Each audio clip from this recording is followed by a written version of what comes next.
Assalamualaikum warahmatullahi wabarakatuh. Alhamdulillah wassalatu wassalamu ala Rasulillah wa ala alihi wa sahbihi wa mawalah wa la hawla wa la quwata illa billahi wa ba'du.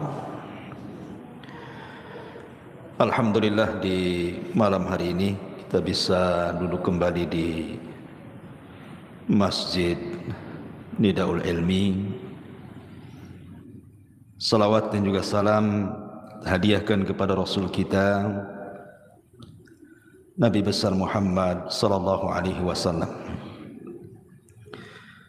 Khusus malam ini kita akan membahas tentang beberapa dosa yang dianggap remeh manusia, bahkan tidak disadari bahwa itu sebuah dosa.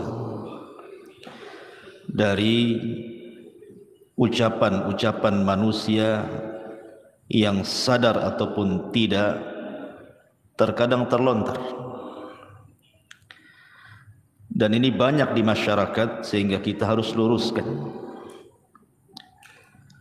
karena dosa lisan itu berbeda dengan dosa-dosa yang lainnya. Kata Nabi sallallahu alaihi wasallam, ma aktsaru ma yudkhilun nara al-fam wal faraj. Dua lubang yang menjadikan kebanyakan orang masuk neraka itu adalah lisan dan kemaluan. Sampai-sampai dosa lisan ini Allah subhanahu wa ta'ala mengutus dua malaikatnya untuk mencatat. Allah subhanahu wa ta'ala berfirman, ma yalfidu min qaulin illa ladaihi raqibun atid. Tidaklah ucapan manusia ketika terucap itu semua dicatat oleh malaikat raqib dan atid, sampai dikirim dua malaikat untuk mencatat semua yang keluar dari lisan ini. Bahkan terkadang manusia dimasukkan ke neraka itu bukan karena banyak bicara. Boleh jadi mungkin satu kalimat yang dikeluarkan, tapi satu kalimat ini mengandung kemurkaan Allah subhanahu wa ta'ala, itu sudah cukup memasukkan ia ke dalam neraka. Sebagaimana hadis Nabi sallallahu alaihi wasallam, wa innal abda la yatakallamu bil kalimati min sukhtillahi la yulqi laha balan yahwi biha fi nari jahannam. Sungguh ada seorang hamba, kata Rasul, mengucapkan satu kalimat. Lihat, bahasa Rasul satu kalimat, bukan berkalimat-kalimat. Tapi dalam satu kalimat ini terkandung kemurkaan Allah. Hebatnya, dia ucapkan tanpa sadar. Bukan dengan kesadaran dia ucapkan, tanpa sadar pula dia ucapkan. Maka dampaknya cukup melemparkan orang ini ke dalam jahanam. Wajar kalau Nabi SAW mengatakan kepada Mu'ad, sakilatka ummuka ya Mu'ad, wa hal yakubbun nas fi nari ala wujuhihim aw ala manakhirihim illa hasaidu alsinatihim.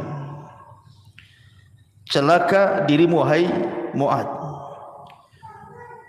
kebanyakan manusia terjerumus ke dalam neraka di atas wajah dan hidung mereka itu kecuali karena dosa-dosa lisan.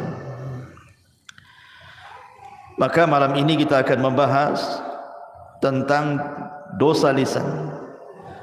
Kalimat-kalimat yang biasa diucapkan manusia padahal di dalamnya ada kemurkaan Allah subhanahu wa ta'ala. Apa saja kalimat-kalimat itu?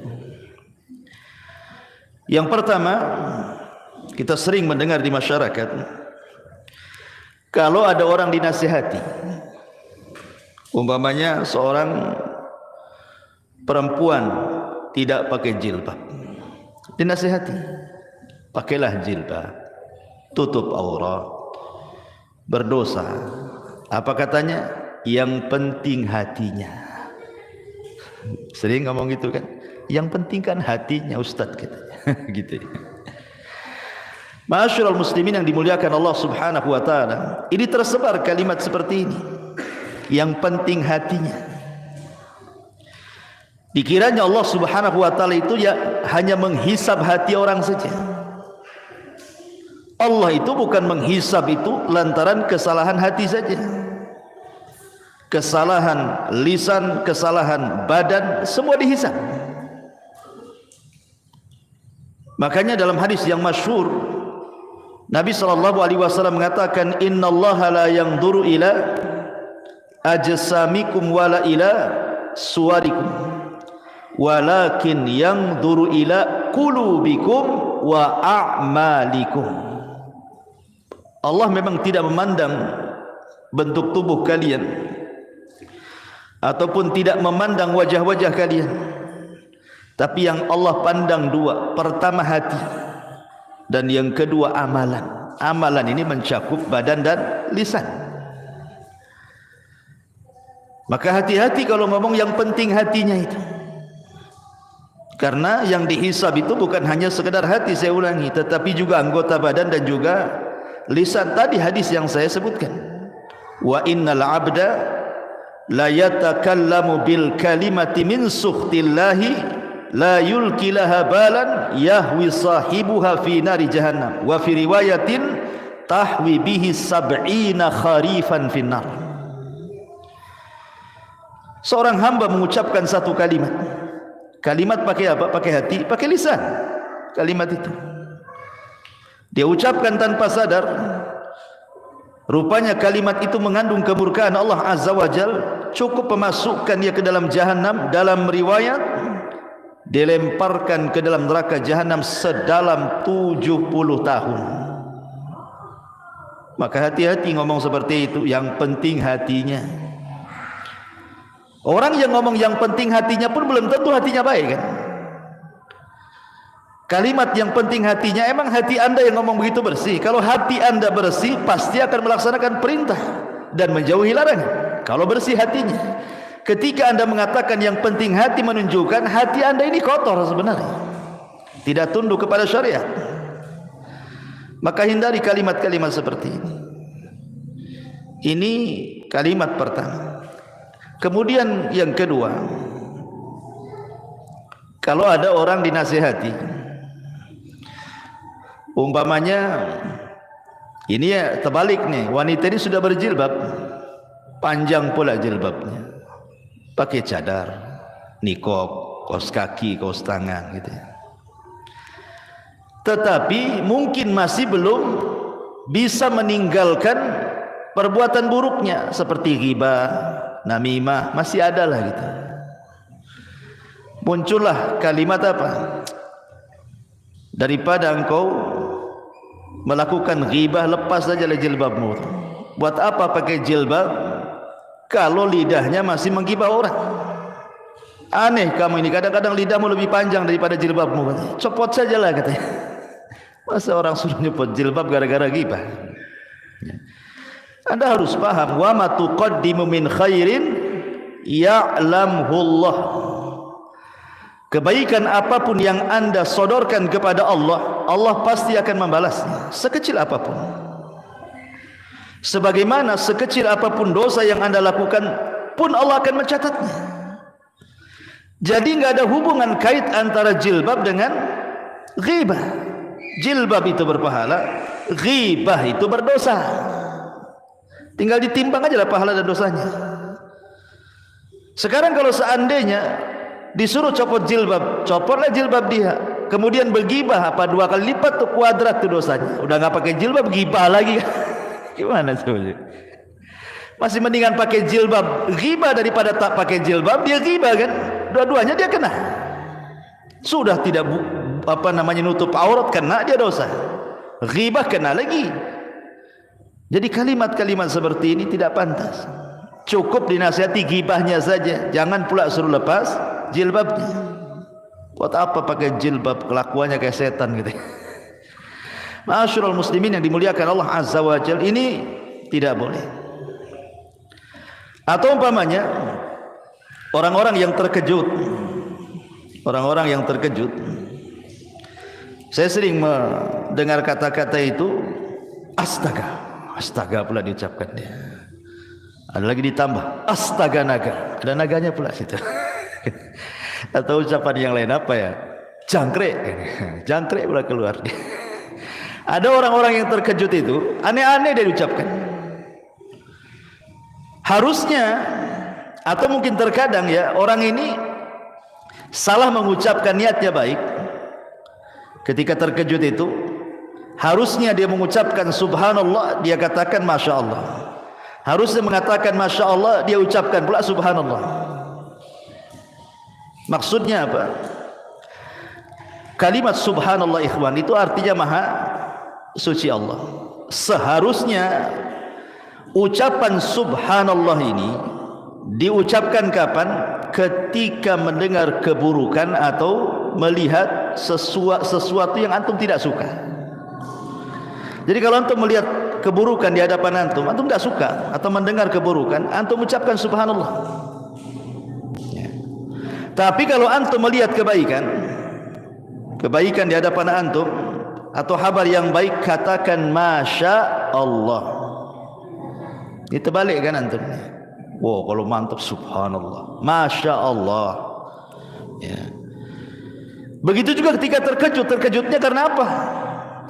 Kalau terkejutnya karena sebuah keburukan, lupa ya, tertinggal sesuatu di rumah, itu kan keburukan namanya. Katakan subhanallah, lupa tadi. Nah gitu ya. Atau umpamanya antum ngutangi orang, nggak bayar-bayar, udah lupa dengan dia, tahu-tahu bawa uang 1 koper, nih saya bayar, kan senang tuh, masya Allah. Gitu. Jadi terkejutnya itu jangan pakai bahasa-bahasa lain ya. Bahasa-bahasa terkadang naudzubillah, saya pernah mendengar orang-orang awam itu kalau terkejut pula bahasa-bahasa jorok yang dikeluarkan. Bahasa-bahasa jorok yang dikeluarkan ini akan dihisab pada hari kiamat. Jangan ya, walaupun astaga ini apa? Bahasa apa astaga? Bahasa apa astaga? Hah? Tahu bahasa apa? Bahasa Melayu kan? Enggak ya? Mungkin astagfirullah disingkat jadi astaga gitu ya. Maksudnya astagfirullah disingkat jadi astaga gitu. Masya Allah ya. Masyarul muslimin yang dimuliakan Allah Azza wa Jalla. Atau mungkin bahasanya halus ikhwan. Bahasanya halus. Tapi hakikatnya di dalamnya tidak layak diucapkan. Contoh umpamanya, ada orang melihat musibah, orang terkena musibah ya. Mungkin kemalangan, mungkin anaknya mati, keluarganya ada yang mati gitu, pokoknya musibah lah. Dan kita kasihan dengan dia, karena melihat musibah yang dideritanya kita kasihan pula sama dia. Akhirnya dia ngomong gimana coba?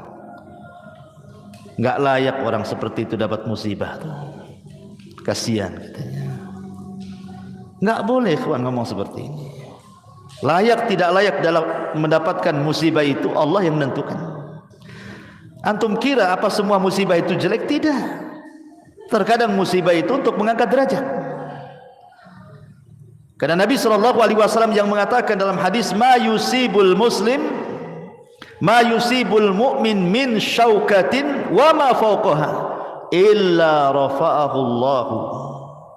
Tidaklah sebuah musibah menimpa seorang mukmin, apakah tertusuk duri atau mungkin di atas itu, terkadang Allah sengaja mengangkat derajatnya. Maka dulu ada orang soleh, dia tidak punya anak kecuali satu. Orang soleh ini tidak punya anak kecuali satu, dan dia sangat mencintai anaknya. Jadi Allah takdirkan anaknya meninggal, kemudian dikebumikan ke pekuburan. Jadi murid-muridnya orang saleh ini tiba-tiba berteriak dan mengatakan, ya Rabb, kenapa mesti anak guru kami yang saleh ini yang meninggal? Kenapa enggak kami saja, katanya. Kenapa enggak kami saja? Maka orang saleh ini marah dan mengatakan, apa yang kalian katakan? Kalian itu sudah menentang Al-Quran. Kemudian dia membacakan ayat di dalam surah Al-Baqarah, wa ma min musibatin innalillahi, itu gimana ayatnya? Alladzina idza asabahum musibatun qalu innalillahi wa inna ilaihi rajiun. Harusnya kalian mengucapkan innalillahi wa inna ilaihi rajiun, bukan mengucapkan seperti itu. Kenapa enggak aku saja? Kenapa mesti dia kan? Kalimat seperti ini, ikhwan, ada kalimat halus, seolah-olah orang ini menuduh Allah Subhanahu wa taala apa? Zalim. Menuduh secara tidak langsung, mengatakan Allah zalim sama orang itu. Allah tidak zalim.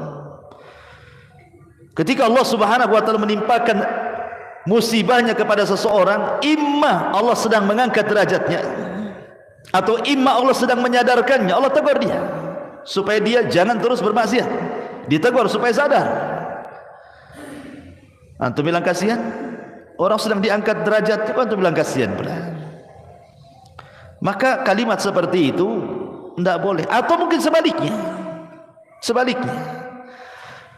mungkin menurut mata kita orang itu tidak layaklah sukses, atau mungkin fisiknya cacat, tapi Allah Subhanahu wa taala bentang rizkinya, kaya dia, ya, usahanya masih bentang tikar aja, pokoknya berhasil. Tiba-tiba kita nyeletuk, masa orang kayak gitu kok bisa kaya? Jangan coba, masa orang kayak gitu? Nggak boleh. Karena Allah Subhanahu wa taala qasama akhlaqakum kama qasama arzaqakum. Allah itu sudah membagi akhlak kalian sebagaimana Allah membagi rizki-rizki kalian. Enggak boleh kita mengucapkan kalimat seperti itu. Karena langsung ataupun tidak, sadar ataupun tidak, Anda sudah menganggap Allah jahil. Mungkin Allah jahil, Allah bodoh, ya, suka-suka dia ngasih gitu. Enggak, Allah ketika memberikan rizki tahu sesuai dengan kemaslahatan hamba itu. Kan Allah yang ciptakan kita. Kalau Allah memberikan rizki itu, Allah paham dengan ilmunya. Kenapa kita kemudian mengatakan seperti itu? Tidak boleh. Karena kalimat seperti ini ada rahasia-rahasia yang tidak bagus, ya, seolah-olah Allah Subhanahu wa taala jahil, tidak paham. Terkadang ikhwan, ada orang-orang itu sengaja Allah Subhanahu wa taala berikan kekayaan. Lau afqartuhu, kata Rasul dalam hadis qudsi, kalau seandainya aku fakirkan dia, la afsadat fi dini, boleh jadi dia rusak agamanya. Atau ada di antara hamba itu, laman yasluhu illa al faqr, lau agnaituhu la afsadat fi dini. Atau ada orang-orang yang sengaja Allah fakirkan, enggak kaya-kaya, usaha macam mana pun enggak kaya-kaya dia.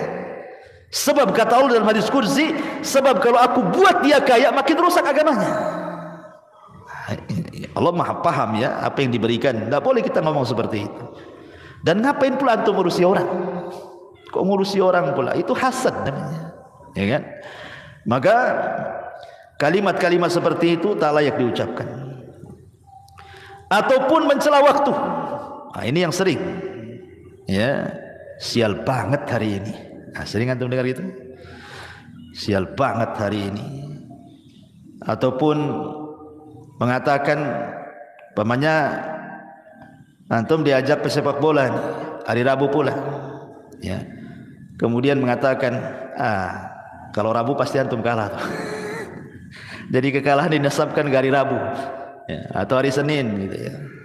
Atau orang-orang Jawa gitu ya, ada sebagian mereka yang masih meyakini bulan Suro itu bulan petaka. Kalau datang bulan Suro, aduh ini bulan penuh petaka ini katanya. Bulan Suro dibilang petaka gitu ya.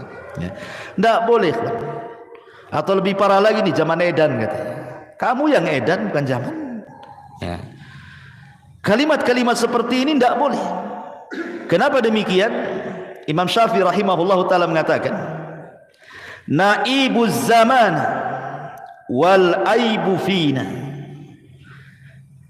wama lizaina atau wama lizamanina aibun siwana.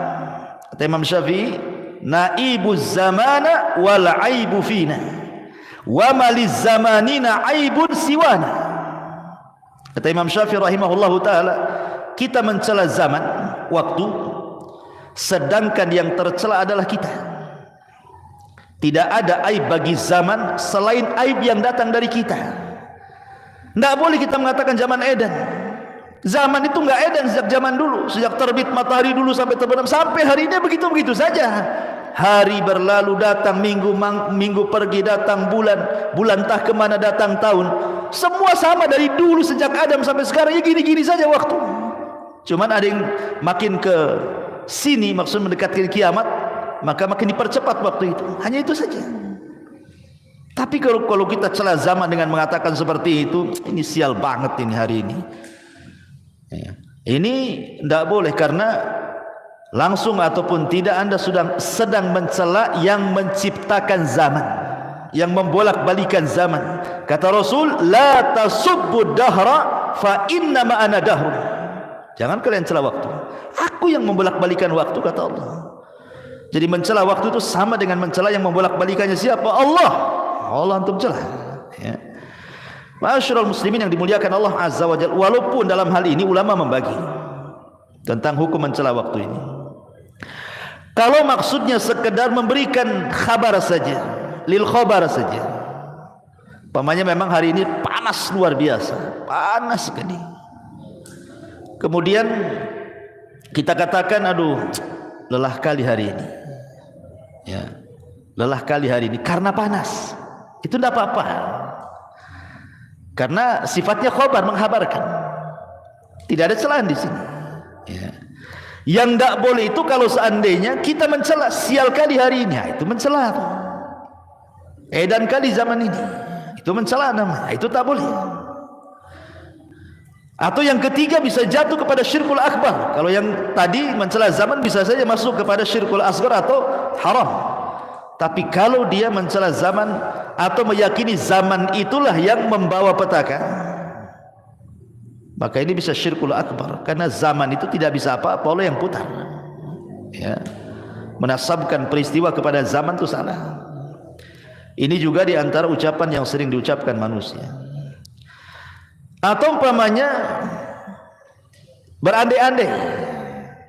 Di masyarakat kan suka tuh ngomong berandai-andai itu. Tapi bukan untuk lil khabar, bukan karena khabar menghabarkan, atau bukan karena sebuah nikmat, bukan. Kalau untuk khabar dan nikmat tidak ada masalah. Contoh umpamanya, seandainya kamu datang kemarin, wah, kami masak-masak nasi kebuli. Ah, itu tidak apa-apa, ngasih kabar, ya kan? Nggak ada masalah kan? Ya. Atau umpamanya dia berandai-andai, andai aku seperti dia, kaya, aku pun sama lah mau haji. Tidak ada masalah. Ya. Tapi kalau andai-andainya itu sudah nyerepet takdir, cobalah anakku nggak keluar hari ini, nggak ketabraklah dia. Nah, ini kan nggak boleh ngomong gini. Karena tidak ada urusan keluar dengan tidak keluar dengan soal kematian. Karena kematian itu memang sudah antrian. Kalau sudah waktunya, la yastakhiruna sa'atan wa la yastaqdimun. Pasti tepat waktunya, enggak mungkin mundur, enggak mungkin maju kan. Walaupun anak Anda enggak keluar, pasti mati. Entah kepleset, entah apa di rumah kan. Jadi enggak ada urusan kematian dengan keluar atau tidak keluarnya. Maka mengandai-andai seperti ini tidak boleh. Atau juga yang tidak sadar kadang-kadang mengatakan umpamanya, kalau bukan karena dokter ini, anak saya mungkin lewat lah. Bayangkan, Allah tidak disisakan, Allah kemana? Kenapa mesti dokter itu yang seolah-olah mengobati anak? Gila, kemana Allah? Padahal Allah mengatakan, wa idza maridtu fahuwa yashfin. Kata Ibrahim, kalau aku sakit Allah yang menyembuhkan. Walaupun maksudnya sebenarnya dia yakin Allah yang menyembuhkan lewat perantara dokter, tapi kata-katanya itu yang masalah itu syirkul asghar namanya, tidak boleh. Apalagi kalau diyakini dokter itu yang menyembuhkan, syirik besar lagi dia. Nah, ini kalimat andai-andai ini bahaya. andai saya hendak ke sana, tentu nggak akan terjadi seperti ini. Coba saya tadi jalan pulang nggak lewat sini, nggak jatuhlah sini lubang. Nah, itu kan andai-andai kayak gini bahaya. Ya. Andai dulu aku tak nikah sama kamu, tapi nikah sama dia, oh, udah sakinah mawaddah saya. Nggak boleh ngomong kayak gitu. Ya. Itu sudah takdir Allah Azza wa Jalla. Terima antum. Karena Nabi sallallahu alaihi wasallam yang mengatakan dalam hadis Nabi sallallahu alaihi wasallam, ihris ala ma yanfa'u wasta'in billah wa la ta'jaz wa in asabaka syai'un fala taqul law fa'altu kadza lakana kadza fa inna law taftahu amal syaitan. Kata Nabi SAW, semangatlah untuk mencari yang manfaat untuk kamu, tambatkan pertolongan kepada Allah, jangan lemah. Tapi kalau menimpa musibah kepadamu, jangan berandai-andai dengan mengatakan lau seandainya, andai kata, bila mana, ya kurang lebih itu kalimat-kalimat seperti itu. Kalau aku tidak melakukan andai kata aku tidak begini, tentu tidak begitu. Andai kata aku begini, tentu begitu. Nah, itu tidak bisa. Karena andai-andai ini adalah pintu daripada pintu setan. Lalu apa yang harus diucapkan? Walakin kul qaddarallahu wa ma syaa fa'al. Katakan takdir Allah semua. Nah, ini menyangkut takdir masalahnya. Sudah katakanlah ini sudah qadar Allah, selesai. Tenang. Sebab kalau kita sandarkan semua kepada takdir, hilang kesedihan di dada. Tapi kalau dikaitkan dengan andai-andai, makin sakit hati. Andai anak saya nggak keluar, nggak mati, ya udah sakit lah dia, nggak berhenti itu nangis sampai berapa hari itu. Tapi kalau antum katakan semua sudah takdir, selesai dadan, lapang semua. Oh, anak saya mati sudah ditakdirkan 500 tahun sebelum Allah menciptakan langit dan bumi, selesai. Ya kan? Jadi kalimat-kalimat seperti ini hati-hati, andai-andai ini, ya. Atau mencela penyakit, aduh, wah sial kali penyakit ini, lama kali sembuh. Kan itu kan ada tuh orang kayak gitu. Ya. Saking lamanya sembuh penyakit, dicela-celanya penyakit itu. Di zaman Rasul ada seorang wanita namanya Ummu Sa'id. Sakit kepala, diikat kepalanya. Karena zaman itu belum ada paramek. Sekarang sakit kepala minum paramek, bodrek atau apa gitu. Diikat zaman dulu tuh. Jadi Nabi SAW heran, malaka ya Ummu Sa'id, ada apa ikat-ikat itu kepalamu itu, kata Rasul itu, kata Sa'id, al-humma la barakatallahu fiha, katanya. Ya Rasul, semoga tidak diberkahi penyakit demam ini, katanya. Dicelah. Kata Rasulullah, la tasubbil humma, jangan kau celah penyakit wahai Ummu Sa'id. Terkadang penyakit itu apa? Yadhabul khotoya, bisa menghilangkan kesalahan. Demam itu bisa menghilangkan kesalahan kita. Ya. Jangan mencela penyakit, sabar. Ya. Ma'asyiral muslimin yang dimuliakan Allah Azza wa Jalla. Atau mungkin ada kalimat-kalimat yang tidak beradab, ikhwan. Tidak beradab kepada Allah Subhanahu wa taala dengan menyingkat-nyingkat nama-nama Allah atau mengganti-ganti dengan nama Allah. Contoh namanya, ada orang namanya Abdurrahman, dipanggilnya Maman. Man kemana man? La ilaha illallah. Coba. Ada nama Allah Maman namanya atau Man? Tidak ada. Panggil ya Abdurrahman, dan bilang Maman. Waktu saya di mana itu, namanya Ulek. Saya kira ulekan. Ulek. Rupanya di KTP Abdullah. Kok Abdullah jadi Ulek itu gimana ceritanya? Orang manggil Pak Ulek katanya. Kok nama antum aneh, Pak Ulek katanya. Bukan Pak Ulek Ustaz. Nih KTP saya Abdullah pula. Kok bisa dari Abdullah jadi Ulek tuh? Gimana ceritanya tuh? Nah boleh, kalau nama Abdullah itu khairul asma, ikhwan. Sebaik-baik nama Abdullah dan Abdurrahman. Sebaik-baik nama loh. Bisa diganti. Jangan lagi itu disingkat aja, enggak boleh. Namanya Abdul Qadir, Abdul Qa, enggak boleh. Teruskan Qadir. Kok Abdul Qa pula? Namanya Abdul Qadir.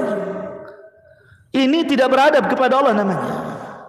Nama bagus-bagus dikasih orang tuanya, antum pula panggil jelek-jelek gitu. Ya.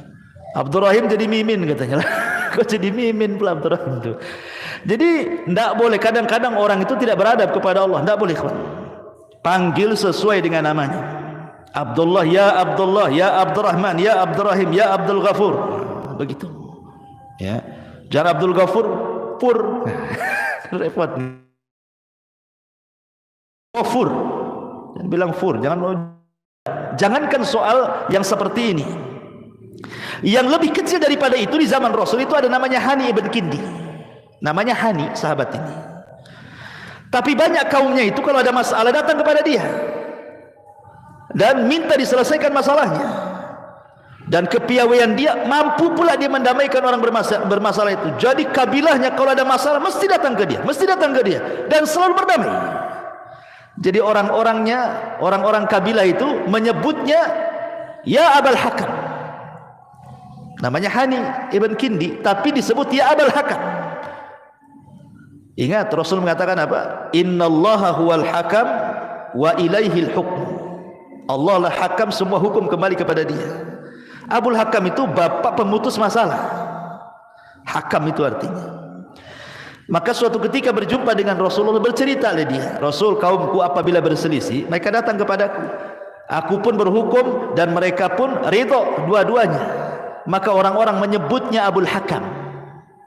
Kata Rasul, apakah kamu punya anak? Ya, punya anak. Berapa? 3. Laki-laki, semua laki-laki. Siapa namanya? Pertama Syureh, yang kedua Muslim, yang ketiga Abdullah. Kata Rasul, anta Abu Syureh, bukan Abul Hakam. Diganti sama Nabi. Karena hakam tidak boleh. Hakam itu milik Allah. Ya. Masyarul muslimin yang dimuliakan Allah Azza wa Jalla. Intinya bahwa tolong beradab, berakhlak kepada Allah. Kalau panggil-panggil nama itu jangan asal panggil. Apalagi itu nama baik. Nama yang menyangkut nama-nama Allah Subhanahu wa taala. Atau ucapan sebagian dokter. Ucapan sebagian terapis kesehatan. Hati-hati Pak Edi nih, suka obati orang nih. Ini kalau gimana dok, pasien dok? Ya kami ini hanya berusaha, sisanya diberikan sama Allah katanya. Coba Allah kasih sisa pula. Sisanya kepada Allah. Dari awal sampai akhir Allah yang nyembuhkan, nggak ada sisa-sisa. Masa Allah disisain di gimana? Seolah-olah antum yang paling berjasa, Allah pula sikit sisanya. Akalnya di mana coba? Ya, padahal Allah Subhanahu wa taala jelas-jelas mengatakan kul innal amra kulluhu lillah. Katakan semua perkara itu milik Allah dari awal sampai akhir. Kalau bahasanya mungkin begini, ya saya sih cuma usaha, tapi semuanya saya serahkan kepada Allah. Nah, itu kan bagus tuh. Ini enggak, saya sih ya saya akan usahakan, sisanya saya kasih Allah. Allah disisai dulu. Hati-hati nih yang tukang obat-obat ini. Taib. Ini juga masalah. Kemudian juga yang banyak di masyarakat itu menyangkutkan masyiah kepada takdir. Ya, sya'atil aqdar bahasa Arabnya. Mungkin bahasa kitanya ya. Ya semua atas kehendak takdir. Semua atas kehendak takdir. Ya kalau takdir berkehendak ya jadilah katanya. Takdir ini makhluk Allah. Masa antum kemudian meletakkan masyiah kepada makhluk? Lanjutkan kata-katanya, semua atas takdir Allah. Allahnya jangan tinggal. Jangan dinasabkan kepada takdir saja. Jadi harus dipahami di sini, takdir kan makhluk Allah. Allah yang kemudian memerintahkan untuk mencatat, dicatat di Lauhil Mahfuz. Lauhil Mahfuz makhluk Allah. Kecuali Al-Quran, itu kalamullah. Tapi catatannya seperti di mushaf ya itu makhluk kan gitu ya, kertasnya makhluk. Tapi kalam yang dicatatnya kalamullah. Ya. Jadi ini dan takdir ini kan sifatnya maknawi, ikhwan. Bukan sifatnya hissi bisa diraba. Takdir itu kan maknawi, tidak bisa diraba. Bagaimana kemudian seseorang hanya meletakkan masyiah kepada takdir gitu? Jangan. Bilang semua atas kehendak Allah. Itu lebih tepat lagi. Ya, taib. Kemudian juga terkadang ada orang yang kadang-kadang marah sama orang. Mungkin benci sama orang itu. Akhirnya dia mengucapkan kalimat seperti ini. Saya haramkan dia ke rumah saya katanya. Saya haramkan dia ke rumah saya. Haram saya bagi dia itu. Nggak boleh. Halal haram itu milik Allah. Yang berhak mengatakan hadza halal, hadza haram itu Allah. Kita tidak punya hak mengharam-haramkan orang. Allah tidak mengharamkan orang masuk rumah antum kan gitu. Kecuali kalau seandainya ada orang yang melakukan maksiat, kita katakan haram alaika, haram. Apa ini? Itu benar, mengharamkan yang Allah haramkan kan. Tapi antum mengatakan haram dia menginjak rumah saya lah. Antum mengharamkan sesuatu. Nabi saja ketika mengharamkan madu gara-gara kecemburuan Aisyah dengan Hafsah, akhirnya turun ayat, ya ayyuhan nabi lima tuharrimu ma ahallallahu lak tabtagi mardata azwajik. Hei Nabi, kenapa kau haramkan yang Allah halalkan, hanya mencari keridhaan istrimu? Tidak boleh. Ya. Jadi urusan halal haram itu urusan Allah. Bahasanya pakai jangan bahasa haram lah gitu. Saya tidak suka dia datang ke rumah, kan enak gitu ngomong begitu. Saya haramkan dia ke rumah saya. Jadi dia pula yang mengharamkan gitu. Ya. Masyaallah muslimin yang dimuliakan Allah Azza wa Jalla. Atau umpamanya, saya juga sering mendengar kalau ada anak tuh nakal kali, apa kata orang? Dasar anak setan gitu ya. Kan ada kan orang begitu ya. Oh dasar anak iblis itu gitu. Ya Allah ya Rabb, enggak boleh kayak gitu. Allah mengatakan a antum tazra'unahu am nahnu zari'un. Allah mengatakan a antum tazra'una, kamukah yang menumbuhkan anak itu ataukah Allah Subhanahu wa taala yang menumbuhkannya? Allah yang menciptakan dia dari anak orang, antum bila anak setan. Nabi SAW pernah mengatakan begini, la taqul ta'isha syaitan, fa innaka idza qulta dzalika ta'azam hatta yakuna misla al-bait wa yaqul bi quwwati walakin kul bismillah fa innaka idza qulta dzalik tasaghara hatta yakuna misla dzubab. Jangan kamu mengucapkan celaka setan. Celaka setan sama juga, karena anak itu celaka jadi anak setan. Ya, kurang lebih bahasanya itu. Jangan mengatakan celaka setan. Karena ketika kamu mengucapkan kalimat itu, maka setan akan merasa besar dirinya seperti seukuran rumah. Setan akan membanggakan dirinya, dia jatuh karena kekuatanku. Namun ucapkanlah bismillah, karena jika kamu mengucapkan kalimat itu, setan akan mengecil hingga seperti lalat, kata Rasul. Ya. Jadi ingat, jangan sembarang orang mengatakan anak setan, anak iblis gitu ya. Tak boleh. Itu anak orang itu. Bapaknya tahu marahlah. Ini anak saya, bukan anak setan. Bisa marah tuh. Ya, ini kalimat-kalimat seperti ini tidak boleh. Dan termasuk mencela, tidak boleh. Ya. Ataupun umpamanya seseorang membanggakan dirinya, aku lebih baik dari dia lah katanya. Nah, itu sering terjadi tuh. Antar kita aja gitu. Aku lebih bisa daripada dia, lebih hebat, lebih bisa, lebih semuanya. Itu ananiyah namanya. Ini ucapan yang pertama kali ngucap kalimat ini iblis. Ana khairun minhu, khalaqtani minar wa khalaqtahu min tin. Aku lebih baik dari Adam. Kau ciptakan aku dari api, kau ciptakan dari tanah. Anania kalau sudah aku ini hati-hati. Ya, ya, anak khairum min, aku lebih baik dari dia. Kecuali kalau tidak menyebut dia, insya Allah kalau saya kerjakan saya lebih baik lah. Tapi saya nggak menyombongkan dengan orang kan. Kalau hanya ngomong begitu saya nggak ada masalah. Kemudian juga melakobi orang dengan lakob-lakob binatang. Itu si babi, kan ada, saya pernah dengar, si anjing, si babi, si goblok, si kerbau, si dungu, wah macam-macam di masyarakat ini. Tidak boleh melakobi orang seperti itu. Manusia itu diciptakan laqad khalaqnal insana fi ahsani taqwim.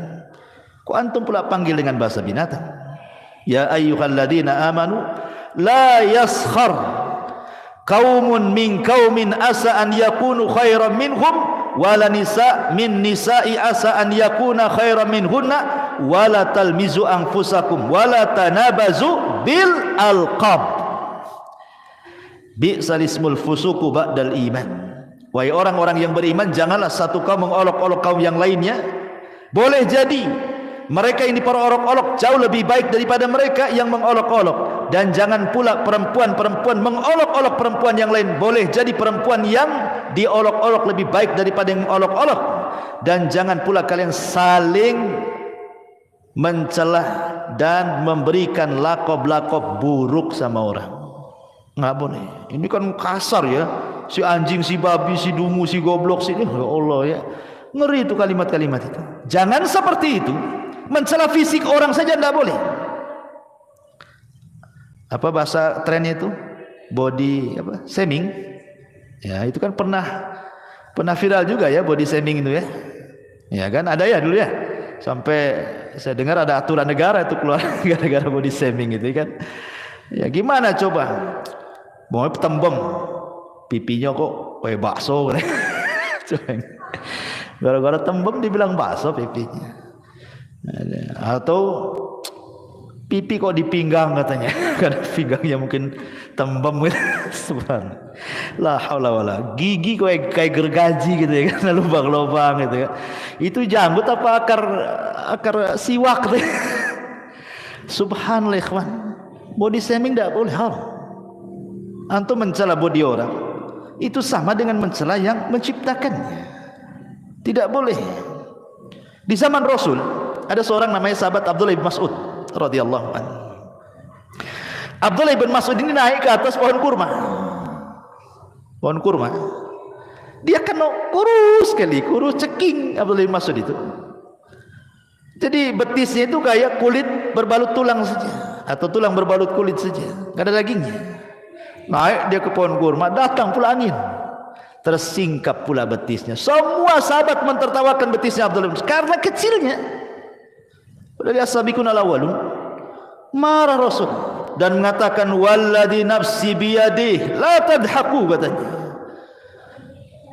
Kemudian Rasul mengatakan lahuma, maksudnya betisnya Abdullah bin Mas'ud athqal fil mizani min jabalil Uhud kata Rasul. Jangan kalian mencela betisnya, kedua betis Abdullah bin Mas'ud. Abdullah bin Mas'ud kalau ditimbang kedua betis itu di hadapan Allah, itu gunung Uhud tidak lebih berat daripada kedua betisnya katanya. Artinya dua betis Abdullah bin Mas'ud jauh lebih berat kalau ditimbang di hadapan Allah daripada gunung Uhud. Tidak boleh. Ya, body shaming itu tidak boleh. Mencela fisik orang. Ya, ketinggian pohon kelapa kan itu. Kependekan cebol atau apa istilahnya kan. Di masyarakat kan banyak tuh. Ya bahasa-bahasa yang kadang-kadang ngeri gitu. Gemuk bilang gajah kan itu. Bayangkan. Gemuk dibilang gajah. Ya. Kurus dibilang apa tuh? Apa istilahnya kurus tuh? Ceking kan itu. Nah, kalau ceking bahasa lain dari kurus ya tidak apa-apa lah kan. Nah, kalau kurus mau dibilang apa namanya ya itu tuh lidi, badan kayak lidi, nggak boleh itu. Ya, body shaming itu tidak boleh, haram dalam Islam. Makanya saya setuju juga negara buat pasal-pasal seperti ini ya. Taib. Kemudian juga yang lain tatayur. Seperti orang mengatakan, wah malam ini pas ada yang mati nih katanya. Kenapa? Nampak ada burung hitam di atas gitu. Itu tatayur, tidak boleh. Menasabkan kematian kepada burung. Kemudian mata kiri berkedip-kedip. Aduh, sial nih kayaknya. Kenapa? Mata kiri berkedip-kedip. Apa urusan sial dengan mata berkedip yang kiri? Tapi kalau giliran tangan kanan pula yang kesemutan, wah ini pasti rezeki datang ini. Senang. Tidak boleh. Ini namanya tatayur. Tatayur itu tidak boleh. Atiyaratu syirkun, atiyaratu syirkun, atiyaratu syirkun kata Rasul. 3 kali Rasul mengatakan. Tatayur itu syirik, syirik, syirik. Tidak boleh. Menasabkan sesuatu kepada benda atau menganggap sial ataupun untung kepada sesuatu yang dilihat, didengar, dimimpikan. Kadang-kadang mimpi jelek dibilang dapat musibah. Mimpi jelek dari setan. Kalau mimpi jelek dari setan artinya tidak mungkin terjadi. Jangan dipikirin. Gara-gara orang stres, ada orang stres gara-gara mimpi buruk. Takut tertimpa musibah, takut tertimpa musibah. Enggak. Mimpi buruk itu hanya sekedar mimpi, tidak mungkin terjadi dalam kehidupan nyata. Karena itu datang dari setan. Lain kalau mimpi baik datang dari Allah. Boleh diceritakan, dapat takwil bagus, mudah-mudahan diaminkan, dapatlah apa yang dicita-citakan kan itu. Tapi kalau mimpi buruk semua dari setan. Dan gak akan mungkin terjadi dalam kenyataan. Kan dari setan. Atau ghazwatul fikri, karena banyak pikiran ke bawah mimpi. Ke bawah mimpi, banyak pikiran tuh. Banyak hutang, ke bawah mimpi, akhirnya ditagih pula dalam mimpi. Kepikiran kan itu ya. Ya, itu tidak akan terjadi. Ghazul fikri itu atau dari setan. Yang memungkinkan terjadi itu kalau mimpi baik. Nah, mungkinlah cerita, karena memang Rasul yang nyuruh mimpi baik. Ya. Kemudian juga kadang ada orang-orang yang masih menasabkan kepada bintang, mungkin usahanya si gulung tikar gitu ya, nggak pernah sukses. Tanya kawannya, kamu itu lahir bulan apa sih sebenarnya sih? Mei. Patah saja, kambingnya kayak kerbau katanya. Kambing domba tuh katanya. Bintang apa tuh? Ya. Atau mungkin orang cerewet kali itu, jangan kamu lahir nih bintang kalajengking nih, suka nyengat orang. Itu ya, nggak bisa antum ngomong kayak gitu dikait-kaitkan dengan bintang, karena ini nggak boleh, ini nujum. Nabi SAW mengatakan, man iktabasa ilman minan nujum faqad iktabasa syu'batan minas sihri zada ma zada, kata Rasul. Siapa yang memperdalam ilmu perbintangan, maksudnya ilmu taksir bukan tasir. Kalau tasir tidak apa-apa kayak digunakan BMKG, tapi kalau taksir, bahwa bintang memberikan pengaruh kepada peristiwa bumi, itu yang tak boleh. Siapa yang mempelajari ilmu perbintangan untuk ilmu taksir, maka dia sama dengan mempelajari sihir. Makin dalam makin kufur dia. Hati-hati. Ya, ini walaupun ngomong-ngomong kayak gini tetap tidak boleh. Bercanda Ustaz tetap tidak boleh. Candaan-candaan yang mengandung dosa tidak boleh. Tidak boleh bercanda untuk berbuat dosa. Ya. Atau yang lebih parah lagi, kalau di Batam masih nggak tahu ya, masih ada atau enggak. Kalau di kampung masih ada lah. Kalau lewat di tempat-tempat yang angker permisi, permisi pula. Permisi sama siapa? Sama pohon. Sekali pohonnya ngomong, ya apa nggak susah orang itu. Pohonnya ngomong, ya katanya, apa nggak stres itu? Ya, nggak boleh kalimat seperti itu, permisi. Kadang ada juga yang nanya sama saya, kadang-kadang nggak pakai permisi Ustaz kalau naik motor itu, pakai klakson, tit katanya. Pakai klakson. Coba kalau jinnya lagi tidur antum klakson, tak nggak bangun dia. Nggak boleh, kawan. Ya. Kalimat-kalimat seperti ini nggak boleh, karena disebutkan dalam sebuah hadis dari Khawlah binti Hakim radhiyallahu an. Jadi dia pernah mendengar Nabi mengatakan, man nazala manzilan thumma qala a'udzu bikalimatillahi tammati min syarri ma khalaq. Apa kata Rasul? Lam yadurhu syai'un hatta yartahil min manzilihi dzalik. Barang siapa yang singgah atau lewat di sebuah tempat yang menakutkan, maka ucapkan apa? A'udzu bikalimatillahi tammati min syarri ma khalaq. Cukup kalimat ini yang diucapkan, maka tidak ada yang memadaratkan kamu sampai kau pergi dari tempat itu. Islam sudah memberikan, ngapain antum permisi-permisi? Permisi ini memang sebuah kesopanan bagi manusia. Misi Pak, sopan, bagus. Tapi kalau diberikan sama jin itu enggak boleh sopan-sopan sama mereka. Permisi, oh makin senang iblisnya. Ya. Jadi enggak boleh. Bahkan kalau seandainya antum baru beli rumah itu lama nggak ditempati.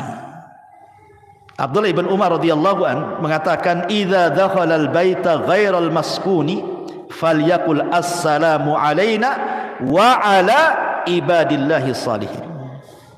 Apa kata Rasul, kata Abdullah ibn Umar, jika seseorang masuk di rumah yang tidak berpenghuni, sudah lama ini nggak ditempati, antum pulang kampung banyak lama nggak ditempati, itu 2-3 bulan di kampung baru datang kan rumah lama nggak ditempati, maka ucapkan assalamu alaina wa ala ibadi as-salihin.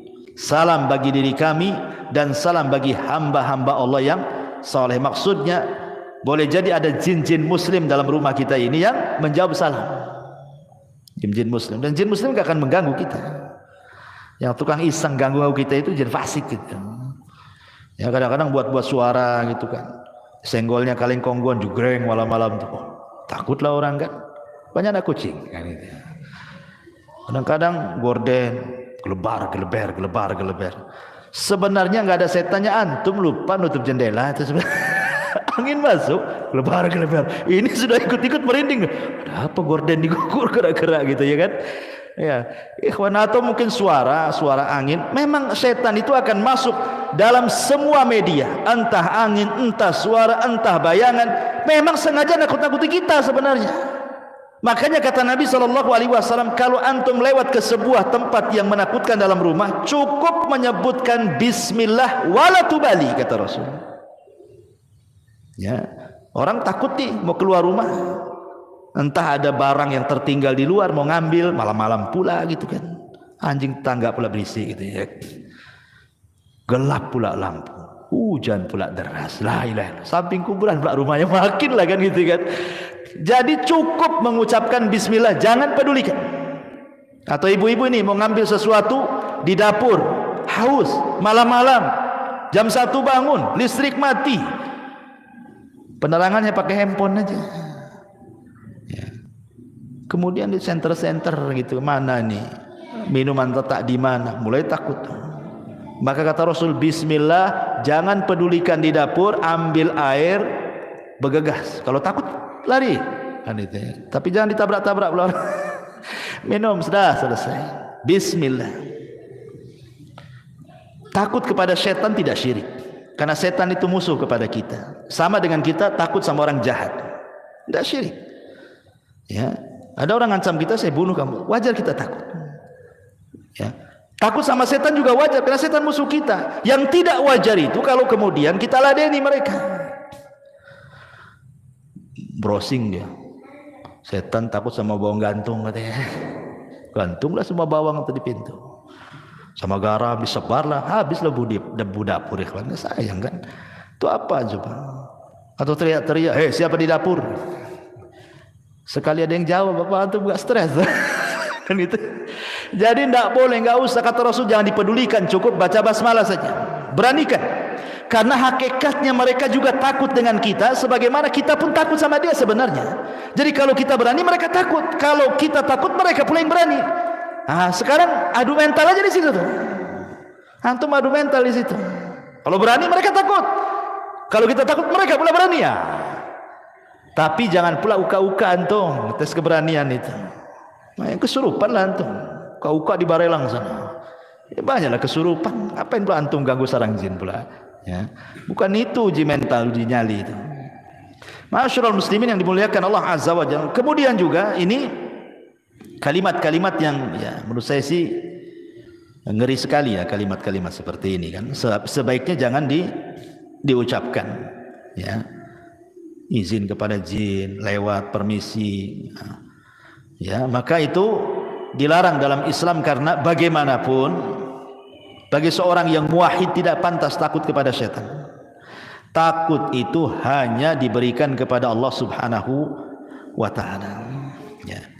Kemudian juga kalimat sumpah, demi bapakku ya kan, demi ibuku tolonglah, tidak boleh. Bersumpah kepada selain Allah, apakah kepada ibu bapak kita, dilarang dalam Al-Quran. Allah mengatakan di dalam Al-Quranul Karim, ala innallaha, dalam sebuah hadis, dalam sebuah hadis yang dikeluarkan Bukhari dan Muslim, Nabi mengatakan, innallaha yanhakum an takhlifu bi abaikum, faman kana halifan falyakhlif billahi aw liyasmut. Kata Nabi, Allah melarang kalian untuk bersumpah kepada bapak moyang kalian atau kepada bapak-bapak kalian. Kalau hendak bersumpah, maka bersumpahlah kepada Allah. Demi Allah, jangan demi bapakku, demi ibuku, nggak boleh. Ustaz, demi cintaku padamu gimana? Ya. Kalau itu jadi sumpah, tidak boleh. Kalau itu maksudnya sumpah, demi cintaku lo dimaksudkan sumpah, tidak boleh. Syirik asghar tidak boleh. Karena Rasul mengatakan, falyahlib billahi aw liyasmut. Bersumpah kepada Allah, kalau tidak bisa diam. Kalau tidak bisa diam. Ya. Ini juga hal-hal yang terkadang di masyarakat itu sering kita mendengarnya. Apalagi kawan ya, biasanya yang sering antum dengar apa lagi? Hah? Ada antum dengar istilah-istilah lagi di masyarakat. Ya. Ini yang saya catat aja ya. Lah kalau yang seperti ini aja terlarang. Apalagi lebih daripada ini. Mencela Allah, mencela Islam, mencela Al-Quran. Masyaallah muslimin yang dimuliakan Allah Azza wa Jalla. Kapan hari saya dengar YouTube itu ya? Ya. Jadi di YouTube itu ada orang yang mencela seolah-olah mungkin dia melihat ada kelakuan beberapa umat Islam, kelakuan mungkin menurut pandangan dia tidak sesuai dengan syariat. Akhirnya dia mengatakan, kalau Islam kayak gitu lebih baik aku kafir katanya. Ini enggak boleh kawan kalimat ini. Masa mendoakan kekafiran seperti itu? Enggak boleh. Seolah-olah kemudian mengeneralisir semua orang kayak dia kan itu. Ya kalau memang dia saja salahkan. Jangan mengatakan kalau Islam kayak dia enggak akan saya masuk Islam, saya kafir aja katanya. Sampai kemudian mengatakan sejak kapan Nabi Muhammad itu agamanya Islam tuh. Otak di mana otak jadi dengkul gini ya. Masyaallah muslimin yang dimuliakan Allah Azza wa Jalla. Kok bisa dia mengatakan seperti itu? Liberal. Pemahaman liberal dengan mengatakan mana sejak kapan Nabi Muhammad itu Muslim? Bukan liberal, maunya itu menyamakan semua agama kan begitu. Allah mengatakan faqulu syhadu bi anna muslimun. Faqulu syhadu bi anna muslimun. Katakan saya ini muslim, berserah diri itu artinya. Karena Islam itu artinya berserah diri. Ya. Dan makna Islam itu salah satunya apa? Bara'atu minasyirki wa ahli, berlepas dari kesyirikan dan para pelakunya. Kalau semua agama sama, tidak sama, karena di antara makna Islam itu adalah bara'atu minasyirki wa ahli, berlepas dari kesyirikan dan para pelakunya. Sekarang Nasrani, di mata kita mereka musyrik karena menyatakan Isa itu Tuhan, menyekutukan kan. Yahudi kita katakan bukan hanya kafir juga gitu. Ada bau-bau musyrik yang mengatakan Uzair itu anak Allah. Allah mengatakan qul huwallahu ahad Allahus samad. Lam yalid wa lam yulad wa lam yakul lahu kufuwan ahad. Allah yang mengatakan lam yalid wa lam yulad, dia pula yalid yulad. Gimana ceritanya? Ya. Jadi ini kalimat-kalimat bisa saja masuk ke munafikan, menghancurkan Islam dari dalam orang kayak gini. Ya. Itu loh yang kribo-kribo tuh. Ya, yang ngomong tuh ya. Masyaallah muslimin yang dimuliakan Allah Azza wa Jalla. Ataupun seseorang mengaku memiliki nasab kepada Nabi, tetapi sebenarnya tidak ada bukti nasab dia kepada Nabi. Saya ini loh Habib juga loh. Nah, saya Habib, saya ini dari kabilah Asegab atau kabilah apa gitu ya. Nah, biasanya kan hanya ngaku saja, nggak ada buktinya. Maka Nabi SAW mengatakan manidda ila ghairi abi wa huwa ya'lam annahu ghaira abihi fal jannatu alaihi haram, kata Rasulullah. Barang siapa yang mengaku nasabnya kepada selain ayahnya padahal dia tahu dia bukan ayahnya, surga bagi dia haram. Haramkan surga, hati-hati. Jangankan itu, orang berdusta dalam mimpi, dia sebenarnya tidak pernah bermimpi, tapi dia berdusta, saya bermimpi begini, padahal nggak pernah bermimpi. Maka Rasul mengatakan itu sedusta-dustanya kedustaan orang yang berdusta dalam mimpinya. Itu saja nggak boleh. Ya. Apalagi kemudian sampai berdusta atas nama Al-Quran, berdusta atas nama hadis dengan meriwayatkan hadis-hadis palsu, disampaikan pula hadis-hadis palsu. Kan bahaya kawan. Kata Nabi SAW dalam hadis Nabi SAW, inna kadhiba alayya laisa ka kadhibi ala ahad wa man kadzaba alayya muta'ammidan falyatabawa maq'adahu minan nar. Berdusta atas namaku, kata Rasul, jangan samakan dengan berdusta sama kalian. Karena siapa yang berdusta dengan sengaja atas namaku, silahkan ambil tempat duduknya, masuk ke neraka sana. Keras ya kan. Nabi SAW sampai keras dalam masalah ini. Ma'asyiral muslimin yang dimuliakan Allah Azza wa Jalla, belum lagi laknat di masyarakat kan banyak sekali mudah-mudah melaknat. Dikit-dikit bilang goblok, dungu, setan, macam-macam ya kan. Ucapan-ucapan itu, makin di orang awam biasa kalimat itu kan. Tapi kita orang yang sudah ngaji ini takut mengucapkan kalimat itu. Karena Rasul yang mengatakan,